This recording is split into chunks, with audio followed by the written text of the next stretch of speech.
had I had a more traditional way of introducing myself just a minute ago, I would have told you, like several others of you, that I'm an entrepreneur. Although in the current version of my career, I'm an educator, and I feel like I'm on my fifth or sixth career. But the simplest way to think of me is as a proverbial serial entrepreneur.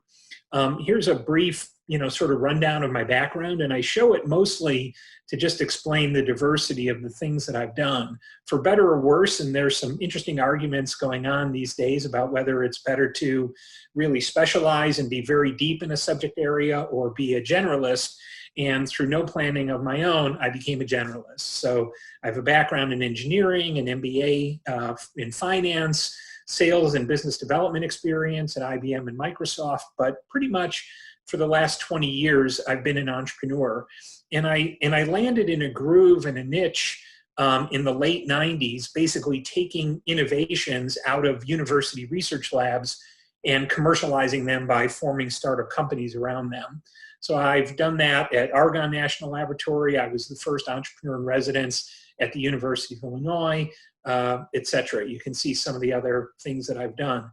About 5 years ago, I joined Michigan State University, and even though it kind of continued the higher ed thread, it was actually a little bit of a career pivot, because now I built the undergraduate entrepreneurship program at MSU, and I now teach in that program and in the executive MBA program. So I'm a little bit unsure at the moment whether I'm still an entrepreneur or I've become an educator, but it doesn't matter. Entrepreneurship is still kind of my beat. And like a few of you, I recently, I hate to say I wrote a book, I co-authored a book, but this is the book that I contributed to that came out just a month or two ago. And some of the principles from the book will guide my talk this afternoon. And I'll try to make it relevant, because I know not everybody's an entrepreneur, not everybody's a product developer, but I'll try to make it interesting and relevant for you nonetheless. And given, to me, this is sort of a small size of our group. I may not see it if you click on or try to ask me a question in the chat window, but Adam, you're free to interrupt me if anybody has any questions. I'm happy to take them as I'm speaking. But again, I'm just a startup guy, fundamentally. And this slide here that you can see that contains some data from CB Insights talks about the top 20 reasons that startups fail. And you can see that the number one reason is no market need, or more colloquially, we say companies built products that nobody wanted. Okay, there's other reasons that you can go out of business, but with the exception of not having formed the right team, and I know some of the others of you, kind of that's your specialty. The other four are all related to this notion of what we call product market fit. Now, that's not a term that we've invented. It's a very common term in the art, but basically product market fit connotes this idea that the product or service that you're selling meets the needs of a specific market that you've targeted, so that basically people want to buy it. You also hear a lot in the popular press about disruptive innovations, whether it's, cryptocurrencies or, commercial space travel or electric or autonomous vehicles. I mean, it's all over the place, right? And we also have this sort of legendary notion that companies that are able to be disruptive, whether it's Amazon, Tesla, Apple, et cetera, all wind up making these huge amount of profit. But there's also a long, large graveyard of companies that have gone out of business because they've been disrupted by these upstarts. And so in the book, we talk a lot about disruption, and you'll see in a moment, I'll tie that back to product market fit, which is really the subject of the book. But we have these three laws of disruption. The first law of disruption is that disruption comes to us all. And for those of you who've ever run a business, you know that if you just stand still, eventually you're going to get run over. Every business, no matter how large or how small, has to grow, has to constantly be reinventing itself. And the current environment just epitomizes that in spades. This slide, and you may have seen something similar, it's rather common, shows you approximately how long it took for different innovations, once they were introduced to the market, to reach some threshold level of penetration of US households. So for example, over on the very far left in green is the washing machine, I think. I apologize, I know the colors are hard to figure out on here. And you can see that for the innovations that were launched, let's say from the early 1900s to about 1960, it might have taken 20, 30, in some cases 50 or 60 years to reach a certain threshold level of penetration. And then over on the right, where you can see things like smartphones, social media, the internet, the very, very far right is the tablet, that's the iPad, okay, and how much more quickly those, ramped up. Excuse me, Liano's in the waiting room, and I guess because I'm the host now, the message popped up in my face. So if it feels like the world is accelerating, it really is, and here's your evidence. It's not your imagination. Things really do happen faster these days. Innovations get adopted faster. Things get displaced and outmoded faster than they ever did. Okay, there we go. The second law of disruption is that all disruption is caused by changes in product market fit, which again is the subject of the talk. And product market fit, again, is the degree to which a product satisfies a strong market demand. For those of you who don't think still that this is relevant to you, if any of you are authors, and it seems like a good half of you are, or educators, okay, these same principles apply, because if you're writing a book, you have to have, a notion of the message and your target audience and why people will value that. The same is true for educators. Mark Andreessen, a name that may be familiar, he was the founder of Netscape and is now probably the most prominent venture capitalist in Silicon Valley and a self-made billionaire, in addition to the billions that he married into, says that product market fit is the only thing that matters, because really what else could it be? In a famous blog post that he wrote about 7 or 8 years ago, he said that things like the team and technology and having access to money, all of those things are important, okay? But if you don't get product market fit, you're never going to succeed. He defined that as the most essential thing. And then finally, our third law of disruption is that there are only 3 ways to change product market fit, which I'll go into. So to recap, product market fit is this match, this lock and key, this puzzle piece coming together between what customers want and what a product provides. And the better the fit, the higher the market share, and we assume the higher the market share, the better your margins and therefore your profitability. A simple way to sort of explain this phenomenon is if you just search for coffee makers on Amazon, you'll find a stunning array of products that all ostensibly at some high level do the same damn thing, which is make a cup of coffee. Although I know some of you will take issue with that because drip coffee in a Mr. Coffee probably is not the same as, a cappuccino made from a $6,000, coffee maker, but ostensibly they all make coffee. In the same way that all automobiles fundamentally are about transportation, even though they fit many, many different modes and modalities. So you have to ask yourself, why, if a $25 coffee maker is sufficient, would anyone spend $170 for a product that satisfies the same function? And the answer really is because it doesn't, because it has a different value proposition. It's targeted at a different market. It has different features and benefits that are specific to that market. Think of luxury goods, for example. Think of a Yves Saint Laurent purse, for example. Why would you spend a premium for that? Well, it's about the quality, it's about the brand, it's about the way it makes you feel, it's about the prestige, and all of these attributes go into this notion of product market fit. So they're kind of like keys, okay? And these customer value models are like locks. And the goal, if you're a product developer or an entrepreneur, is to figure out what's important to your customers and then how well your product stacks up or ranks on those dimensions. And competitive advantage, we assert, comes from having better product market fit. And the things that I mentioned before, higher profitability, market share, and some other metrics that are very important to entrepreneurs and investors is all about improving product market fit. If you've ever run a company or been responsible for selling a product, this is what low product market fit feels like. Every sale is a struggle. You're eternally having to explain what you're doing and trying to justify it. Whereas, when you find something that just takes off the way, say, the iPhone did or the way Tesla is enjoying today, it just feels like you've hitched yourself to a rocket ship.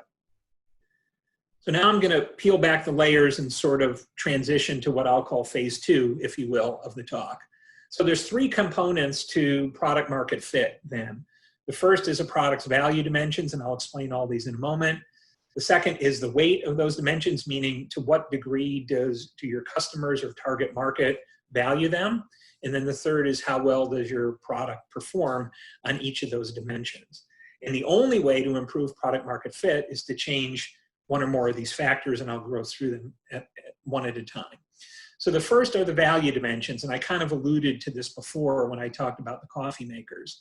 Okay, products are not just products, right? If Coke was just sugared water, then any sugared water would be sufficient, but it's not. It's about the brand, it's about the familiarity, it's about the iconography that goes with it, and the same is true for all of these other products. If you're in the market for a motorcycle, performance, style, the brand, the network, service, aftermarket support, total cost of ownership, all of these are criteria that to one degree or another influence people, and you can see that for the other products as well. Hence the statement, every product is really a portfolio of these values. And here's some additional examples of them. You know, performance, if you're talking about a car or a motorcycle, or a computer maybe, could be speed, lifespan, capacity, quality, etc. There's emotional benefits, service, aftermarket support, warranties, etc. And then the customer value dimensions define which benefits customers care about that influence their buying decision. So your job as a product developer is to figure that out. And so here's an example of a fictional product where customers value three different things: quality, durability, and price. And typically, it's always sort of assumed that if you try to optimize for all three of these, you can't at the same time. In other words, if you try to make something a lot cheaper, in other words, optimize on price, you may be sacrificing quality. Or if you try to have the best quality product on the market, it's not going to be the cheapest or the most durable. So there's a trade-off that you're constantly making, right? And so here's an example, again, this is fictitious, where you have the intelligence that your customers rate these three attributes, quality, durability, and price, according to what you see on the right, 50, 30, and 20%. In other words, customers care about price, but quality matters a lot more, right? Now, again, that's specific to a target market, okay? If it's a luxury product, quality may drive the day. If you're trying to sell an undifferentiated consumer product at Walmart, quality may not be the feature that matters most to most of your target market. I'm just supposing, okay? Then, and this is kind of a simple sort of weighted average kind of notion. It's familiar in a lot of other fields. What you then do is you have to measure or know what your product performance is. That is, how well does it satisfy customers on each of those dimensions, and then you multiply it by the weight to get what we call QPMF, or quantitative product market fit. That's 74% over there.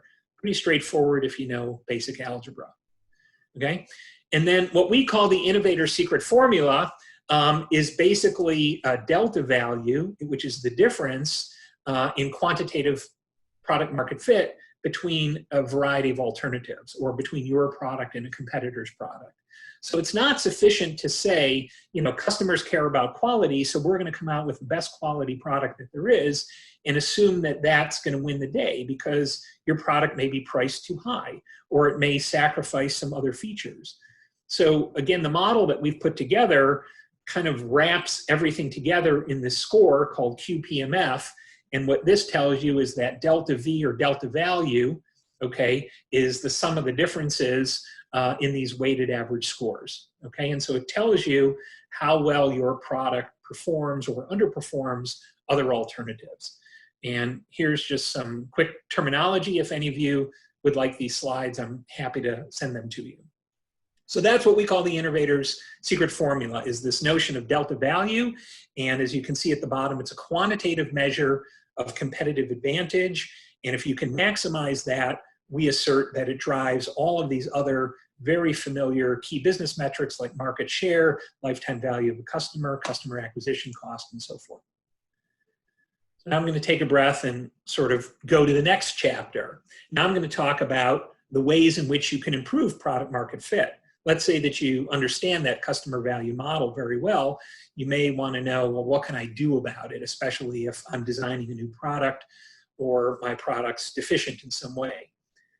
There's three ways that you can change or alter the product to improve product market fit. One is through technology innovations, second is design innovations, or the third is through business model innovations. And there's three ways that you can change the market, okay? One, you could target a different market, okay? Or you could change the attitude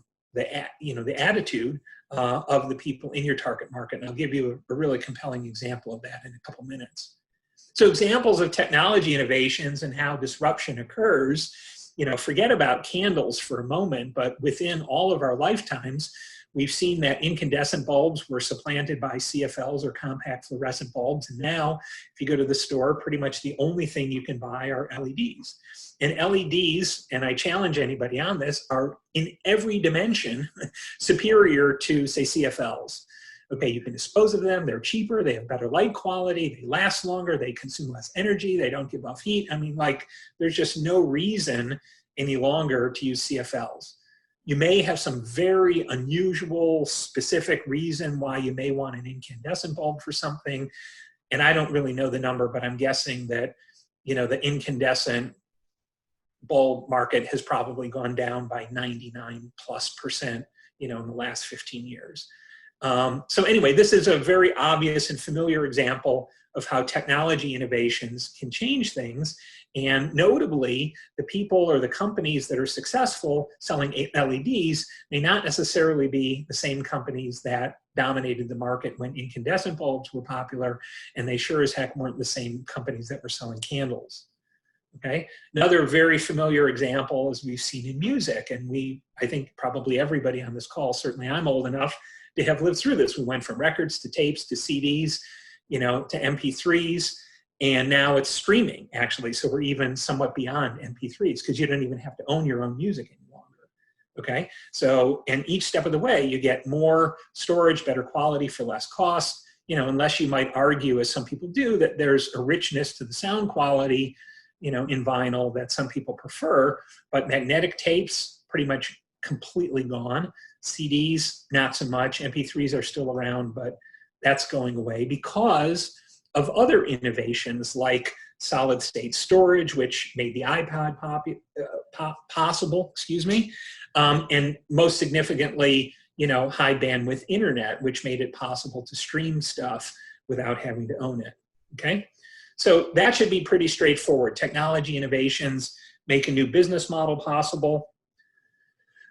It can improve a product's performance in one or more value dimensions, or most significantly, create a new value dimension. I don't have time to talk about it here, but one of the leading people in the field, Guy Kawasaki, talks about how if you really want to make money and be disruptive, you've got to sort of jump to the next curve. Okay, so it's not sufficient to be a better candle maker once incandescent bulbs come out. It doesn't matter how good your candles are. Once the world hops to a new curve, you're screwed. When LEDs came out, it doesn't matter if you're the most efficient, highest market share incandescent light bulb manufacturer. If you don't get on to the next wave, which in the case of lighting was LEDs, you're not going to survive. Design innovations, this was the second thing, okay, doesn't necessarily use new inventions, but new ways of packaging things, new features. Everybody's probably heard that the iPhone, innovative as it was, didn't really invent any new technology. It was just a brilliant way of assembling and designing together software, capacitive touch sensors, Gorilla Glass, solid state storage, RF chips, etc. Clearly, the integration and the design were spectacular, but there wasn't much in the way of new technology. Same with the minivan, for example. When Chrysler came out with the minivan in, I think, the late 80s, they clearly found an unmet niche. They designed a product that met the needs of that target market, and they really dominated that segment for a while. The third way is through a business model innovation, and some examples could be like department stores. Seems quaint and very antiquated today, but I'm sure you all know if you go back 100 plus years, you know, there was a grocery store and there was a clothing store, and the clothing store might have just sold undergarments, okay, and there might have been, you know, another store that was a haberdashery, et cetera, et cetera. And so department stores were an amazing innovation because under one roof you could get all of your shopping done. Things like, you know, Netflix was a great business model innovation that completely put Blockbuster out of business. And remember how dominant Blockbuster was? I mean, they were everywhere. As recently as 12, 13 years ago, they were everywhere. Okay, and why didn't Blockbuster become Netflix? You know, why didn't they make that leap? That's a story for another time. That's the innovator's dilemma. Why don't these entrenched, you know, incumbent companies, why aren't they often the ones that innovate and hop to the next wave? Microsoft might be an example of a company that's somewhat successfully done that, but it's very, very, very difficult for a lot of reasons. Starbucks, another great example. They certainly didn't invent coffee. They didn't invent coffee houses or coffee shops, but somehow they put it all together and created a product that people love. All right, the other two ways, changing markets' attitudes, excuse me. And I'm going to end telling you a story about Crisco. Don't know if all of you know this, but it's actually a great technical innovation. And in the early 20th century, when Procter and his brother-in-law, Gamble, were being disrupted out of their candle business, their future looked dark, sorry for the pun. But they were candle makers. And because they were candle makers, they had 8 cottonseed mills producing cottonseed oil, largely for candles and soap. That was their core business.